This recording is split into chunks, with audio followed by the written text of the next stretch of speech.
Taiwan diz que 27 aviões chineses entraram na zona de defesa aérea da ilha.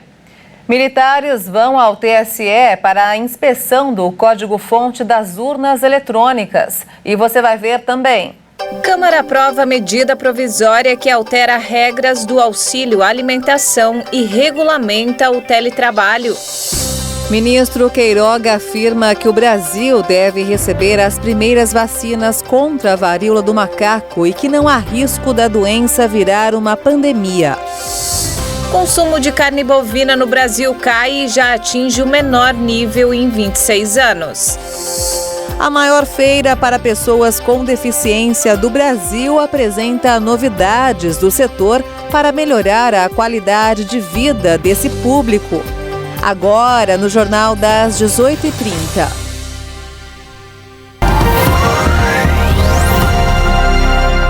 Olá, boa noite. São 18h30 pelo horário de Brasília. Boa noite. Você acompanha agora as principais notícias do Brasil e do mundo desta quarta-feira. E a presidente da Câmara dos Deputados dos Estados Unidos, Nancy Pelosi, deixou Taiwan hoje cedo. A viagem gerou uma das maiores crises diplomáticas recentes entre China e Estados Unidos. Aviões de guerra chineses voltaram a sobrevoar a zona de defesa aérea de Taiwan, um dia depois da visita da presidente da Câmara dos Estados Unidos, Nancy Pelosi, à ilha. Na terça-feira, a China já havia enviado cerca de 30 aviões de guerra para sobrevoar o Estreito de Taiwan, no mesmo momento em que uma aeronave dos Estados Unidos transportava Pelosi e sua comitiva. Pequim anunciou sanções à ilha, como a suspensão de importações de itens como frutas e produtos de pesca. A alfândega chinesa ainda suspendeu as importações de 35 exportadores taiwaneses. Logo depois que Nancy Pelosi deixou Taiwan, todas as instituições públicas do país foram atingidas por ataques cibernéticos. O nível de alerta foi elevado nos escritórios do governo para a proteção de infraestruturas. A visita de Pelosi é interpretada como uma vitória simbólica para Taiwan, porque demonstra o apoio americano à soberania da ilha, que vem sentindo o aumento da pressão do governo chinês, que quer ver Taiwan como parte de seu território. A viagem foi marcada por protestos na região. Em Taiwan, manifestantes saudaram a visita de Pelosi. Já em Hong Kong, um grupo de apoio à China protestou em frente à embaixada do consulado americano. Pelosi reafirmou que a China não pode impedir que líderes mundiais viajem para Taiwan e que a determinação dos Estados Unidos de preservar a democracia permanece.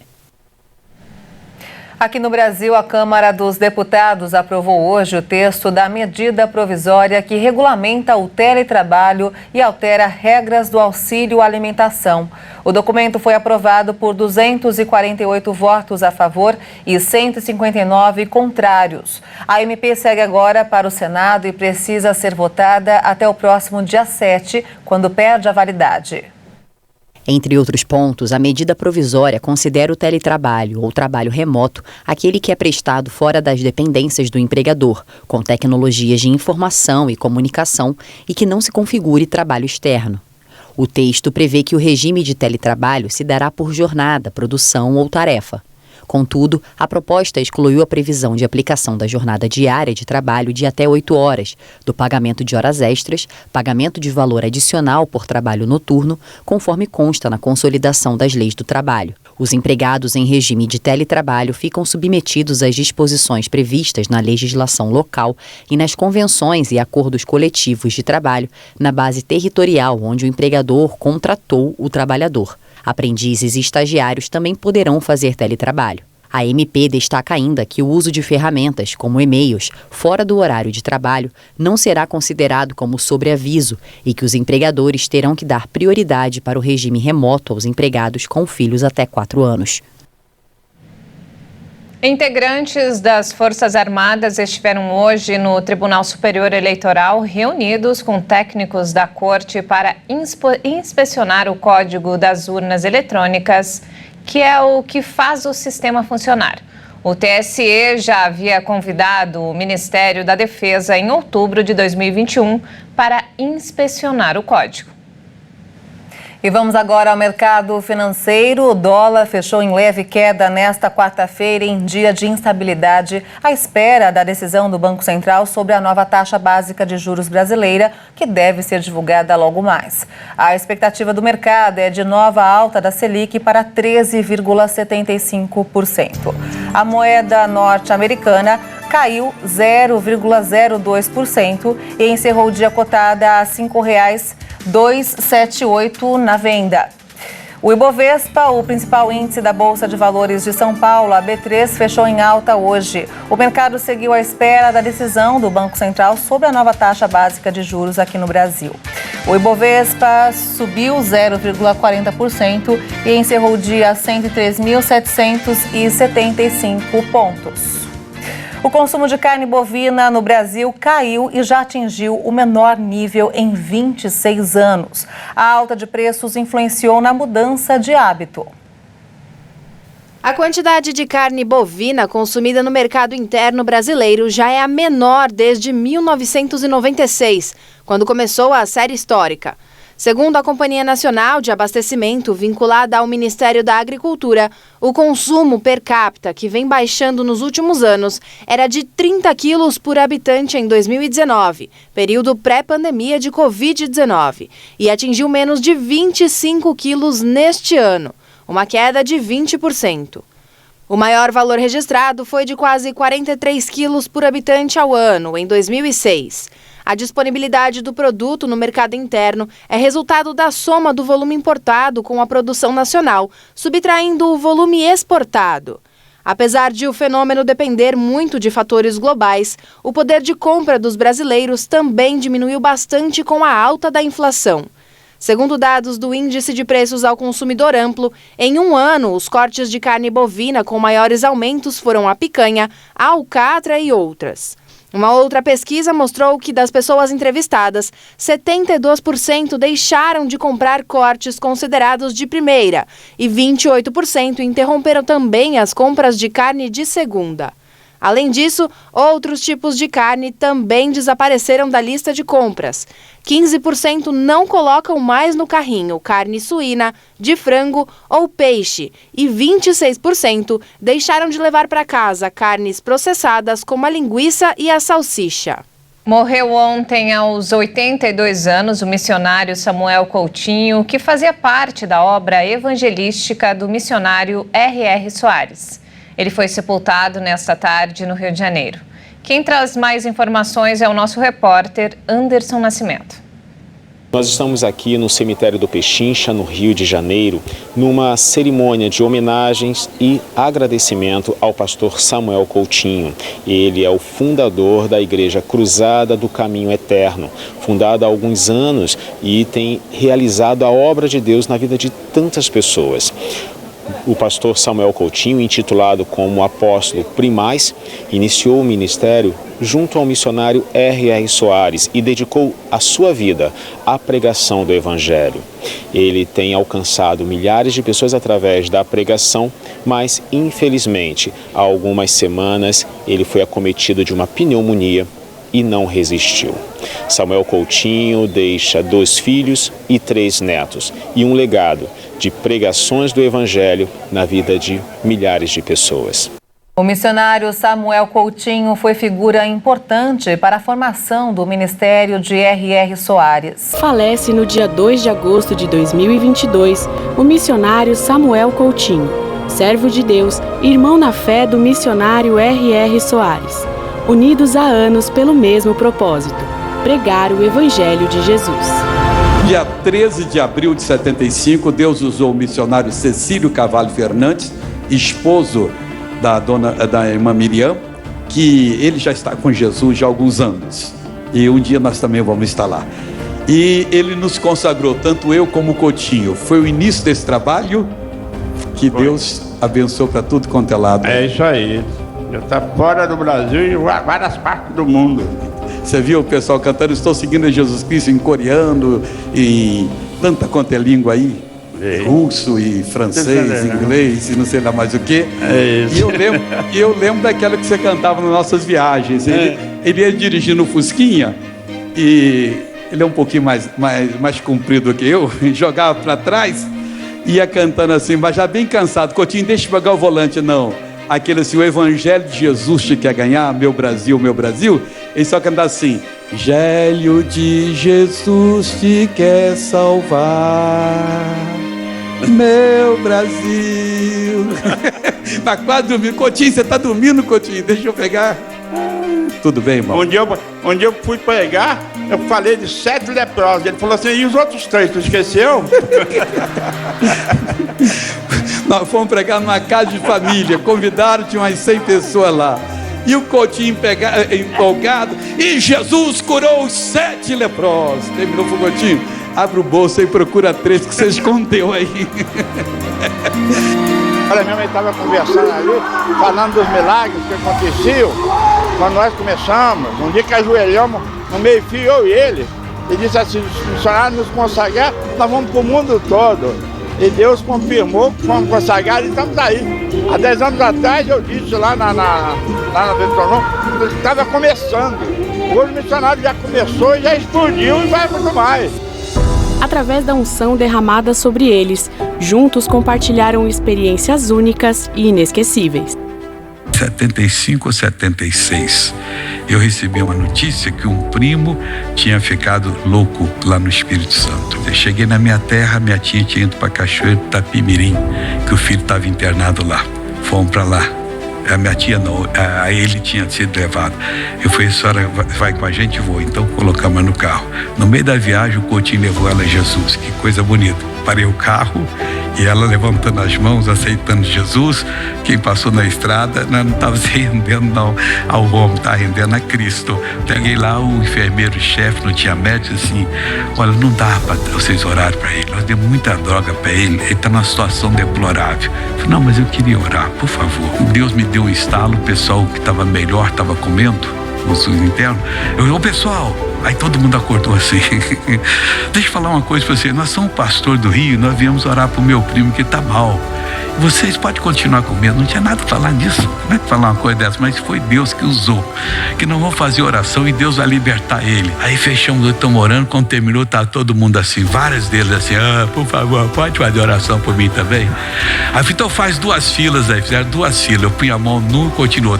Ora, é demônio após demônio, mandamos embora. Semana seguinte a minha tia foi ver o filho, o enfermeiro falou assim: não dá para trazer aqueles 2 pastores aqui não? Aí ela: por quê? No outro dia o doutor só foi dando alta. Olha que coisa bonita. O trabalho missionário realizado por Coutinho, com certeza, permanecerá como legado para as próximas gerações. E veja a seguir, Queiroga afirma que o Brasil deve receber as primeiras vacinas contra a varíola do macaco e que não há risco da doença virar pandemia. E ainda, a maior feira para pessoas com deficiência do Brasil apresenta novidades do setor para melhorar a qualidade de vida desse público. Os detalhes em instantes. Até já!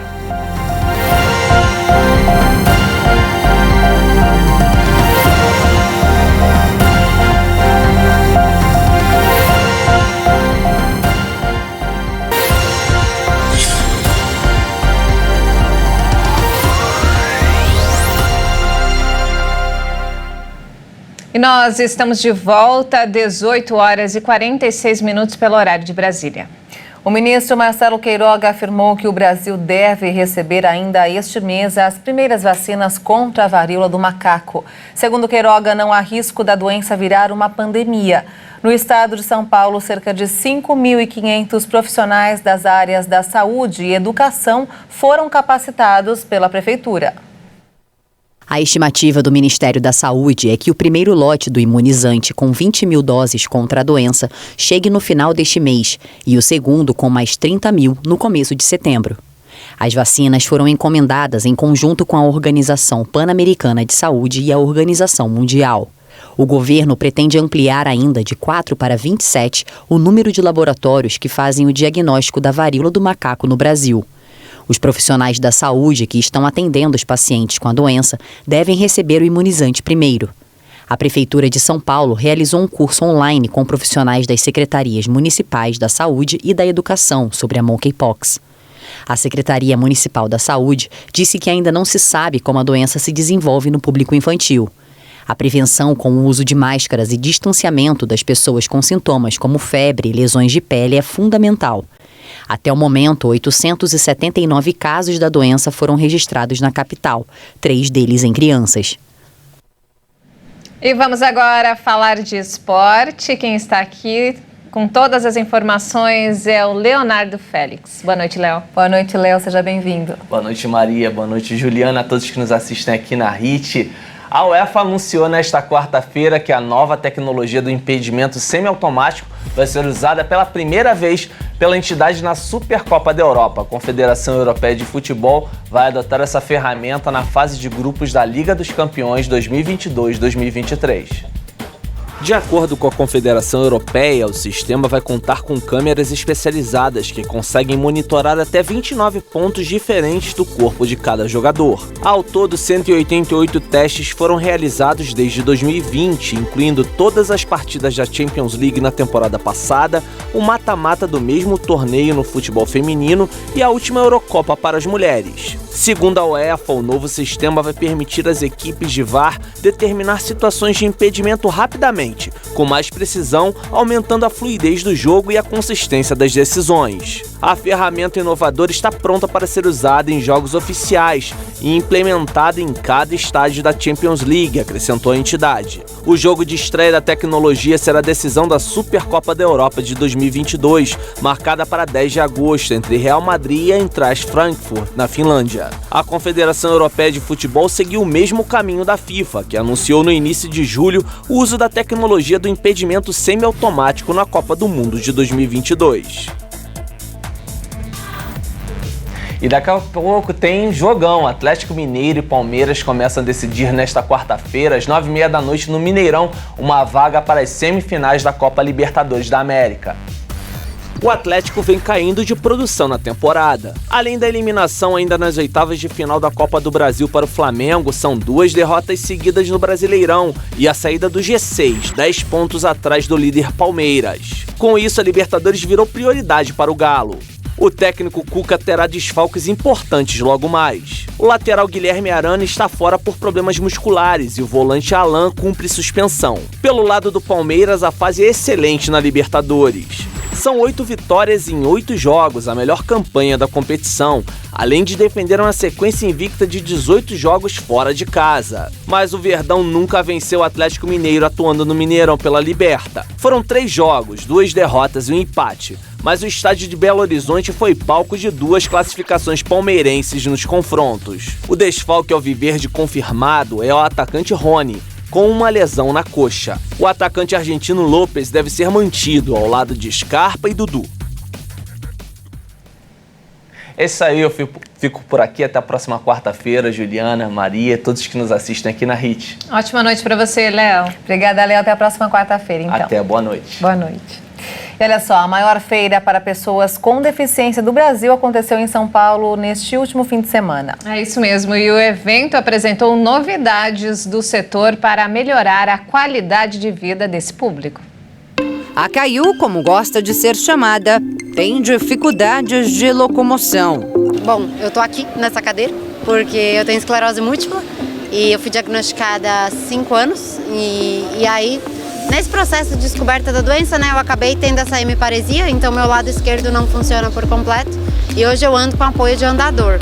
A designer conta que o andador é grande e pesado e, por isso, dificulta o transporte. Eu pego Uber praticamente todo dia e aí, cara, eu chamo a atenção mesmo sem querer chamar, porque eu tenho um raio do andador e eu tenho que falar, moço, tem que caber no carro, né? É mais difícil do que uma cadeira de rodas. E agora, o que a gente faz?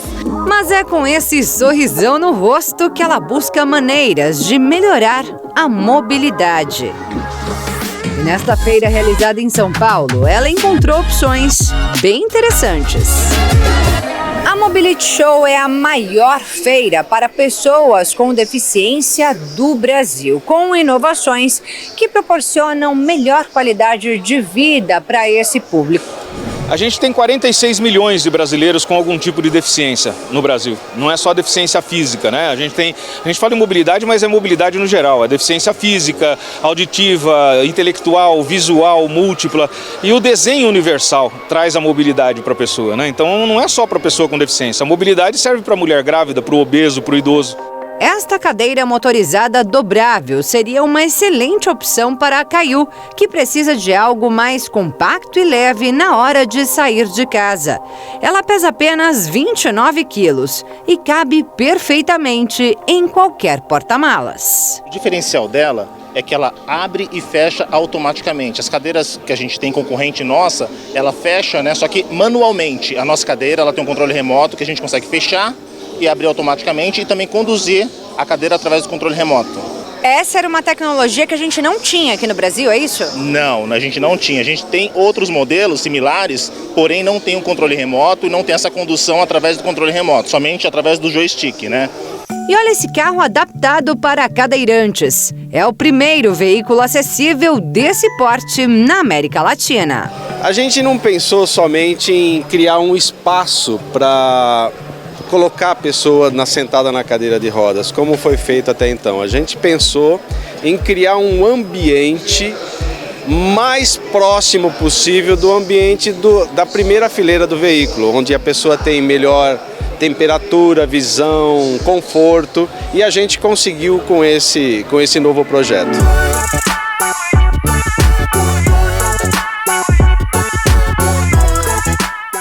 Além desse carro, a gente tem aqui do lado um carrinho adaptado para crianças, é isso mesmo. Ele tem inclusive essa adequação postural aqui, porque a ideia aqui não é só brincar, mas preparar a criança que tem algum tipo de deficiência já para essa questão da mobilidade. A Karina, que é terapeuta ocupacional, vai falar um pouquinho mais sobre ele. Oi, Karina. Tudo bem, gente? A intenção desse carrinho é que a gente personalize de acordo com as necessidades da criança para que ela tenha essa vivência da mobilidade motorizada.